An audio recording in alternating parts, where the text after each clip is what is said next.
کئی سال پہلے ایک بڑی سلطنت میں ایک بادشاہ رہتا تھا۔ اس کی بیوی ایک شریف، اچھی اور خوبصورت عورت تھی جسے ملکہ کہا جاتا تھا۔ ان کی شادی ان کے متعلقہ خاندانوں کے رسم و رواج کے مطابق بہت چھوٹی عمر میں ہو گئی تھی اور وہ خوشی خوشی اپنی زندگی گزار رہے تھے۔ تاہم ان کے پاس بڑے دکھ کی وجہ یہ تھی کہ کئی سال گزر گئے اور ان کے ہاں کوئی بچہ پیدا نہیں ہوا۔ اس نے انہیں بہت ناخوش کر دیا کیونکہ وہ دونوں اپنے ایک بچے کو دیکھنا چاہتے تھے جو بڑے ہو کر ان کے بڑھاپے میں ان کا خیال رکھ سکے اور خاندانی نام کو جاری رکھے اور ان کے مرنے کے بعد ان کے خاندانی رسم و رواج کو برقرار رکھے۔ بادشاہ اور اس کی پیاری بیوی نے بہت سوچ سمجھ کر ایک فیصلہ کیا کہ وہ اپنی سلطنت کی ایک عبادت گاہ میں ایک لمبے عرصے تک رہیں گے کہ جب تک ان کی دعا قبول نہ ہو جائے۔ وہ اس پر یقین رکھتے تھے کیونکہ ان کے مذہب کی خوبصورت روایت کے مطابق اس عبادت گاہ میں عبادت کرنے سے انسانوں کی دعاؤں کا اس شکل میں جواب آتا ہے جس کی انہیں سب سے زیادہ ضرورت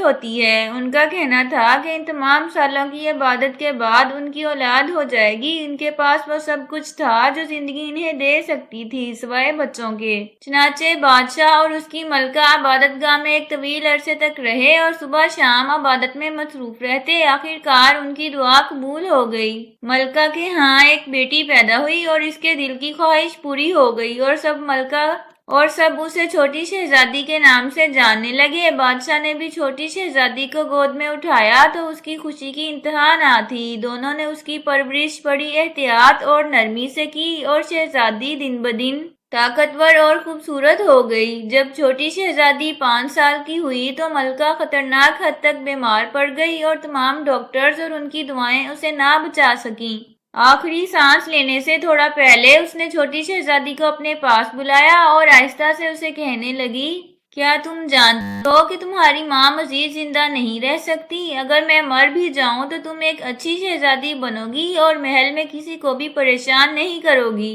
شاید تمہارے والد دوسری شادی کر لے اور کوئی اور ملکہ تمہاری ماں کی جگہ لے لے۔ اگر ایسا ہو گیا تو تم میرے لیے اداس مت ہونا بلکہ اپنے باپ کی دوسری بیوی کو اپنی سگی ماں کی مانند سمجھنا اور اپنے باپ اور ماں دونوں کی فرمانبردار بننا۔ یاد رکھنا کہ تم بڑی ہو کر ان لوگ کے تابع ہوگی اور ان کے ساتھ حسن سلوک کرو گی۔ یہ مت بھولنا کہ میں اس امید کے ساتھ مر رہی ہوں کہ میری شہزادی ایک اچھی شہزادی بنے گی۔ چھوٹی شہزادی نے سب باتیں آرام سے سنی جو اس کی ماں بول رہی تھی اور وہ سب کچھ کرنے کا وعدہ کیا جو اسے بتایا گیا تھا۔ چھوٹی شہزادی اسی طرح پلی بڑھی جیسا کہ اس کی ماں نے چاہا تھا، ایک اچھی فرمانبردار چھوٹی شہزادی۔ حالانکہ ابھی وہ یہ سب سمجھنے کے لیے بہت چھوٹی تھی کہ اس کی ماں کا نقصان کتنا بڑا تھا۔ اپنی پہلی ملکہ کی موت کے کچھ ہی عرصہ بعد بادشاہ نے دوسری شادی کر لی اور ایک عظیم خاتون جو دل کی بہت ظالم تھی کو محل میں لے آیا۔ وہ اپنی سوتیلی بیٹی سے بالکل بھی پیار نہیں کرتی تھی اور اس کے ساتھ بہت بے رحمی سے سلوک کرتی تھی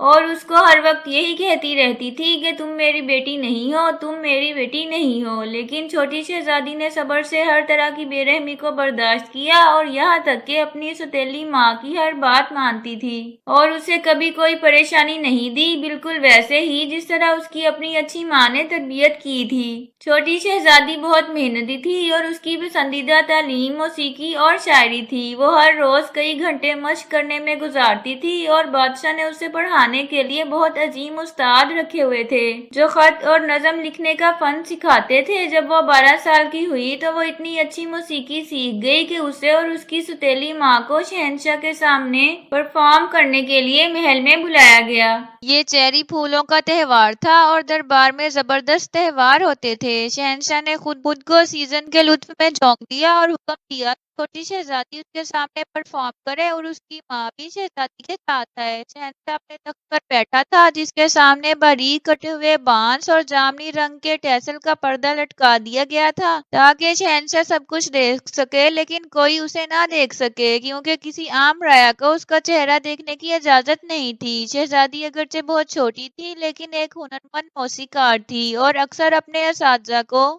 اپنی شاندار یادداشت اور قابلیت سے حیران کر دیتی تھی۔ اس اہم موقع پر بھی اس نے بہت اچھا پرفارم کیا لیکن ملکہ اس کی سوتیلی ماں جو ایک سست عورت تھی اور روزانہ مشق کرنے کے باوجود اس کے ساتھ کھڑی نہ رہ سکی اور موسیقی کے ریاض میں ٹوٹ گئی اور اس کے لیے وہ محل کی ایک اور خاتون نے اس کی جگہ سنبھالی۔ یہ ایک بہت بڑی رسوائی کی بات تھی، اس لیے وہ سوچ کر غصے میں تھی کہ وہ ناکام ہو گئی ہے اور اس کی سوتیلی بیٹی کامیاب۔ شہنشاہ نے چھوٹی شہزادی کو محل میں اتنا اچھا پرفارم کرنے پر انعام دینے کے لیے بہت سے خوبصورت تحائف بھیجے۔ اب ایک اور وجہ یہ بھی تھی کہ ملکہ اپنی سوتیلی بیٹی سے نفرت کرتی تھی کیونکہ اس کا بیٹا پیدا ہو گیا تھا، لیکن بادشاہ اس سے زیادہ چھوٹی شہزادی سے محبت کرتا تھا۔ اگر تم نہ ہوتی تو میرے بیٹے کو اپنے باپ کی ساری محبت ملتی۔ ملکہ نے اپنی نفرت پر قابو نہ پایا اور اس بڑھتی نفرت سے اس کے اندر چھوٹی شہزادی کو ہمیشہ کے لیے ختم کرنے کی خواہش نے جنم لیا۔ چنانچہ ایک دن اس نے چپکے سے کچھ زہر منگوایا اور کچھ میٹھی شراب بھی۔ یہ زہر اس نے شراب کی بوتل میں ڈال دیا اور اس طرح کی ایک اور بوتل میں اس نے کچھ اچھی شراب ڈالی۔ چھوٹی شہزادی بہت سے دوسرے بچوں کے ساتھ اپنے سوتیلے بھائی چھوٹے شہزادے کے ساتھ کھیل رہی تھی کہ اس کے جنگجوؤں اور ہیروز کے تمام کھلونے پھیل چکے تھے اور وہ اسے ان میں سے ہر ایک کے بارے میں شاندار کہانیاں سنا رہی تھی۔ وہ دونوں اپنے آپ سے لطف اندوز ہو رہے تھے اور اپنے دوستوں کے ساتھ خوشی سے ہنس رہے تھے۔ جب اس کی ماں شراب کی 2 بوتلیں اور کچھ مزیدار کیک لے کر داخل ہوئی اور کہنے لگی، میرے پاس میرے اچھے بچوں کے لیے اچھے کیک ہیں، اور اس نے مختلف بوتلوں سے 2 کپ بھرے۔ چھوٹی شہزادی نے ایک کپ اپنے چھوٹے سوتیلے بھائی کو دیا جو ملکہ نے اس کے لیے ڈالا تھا۔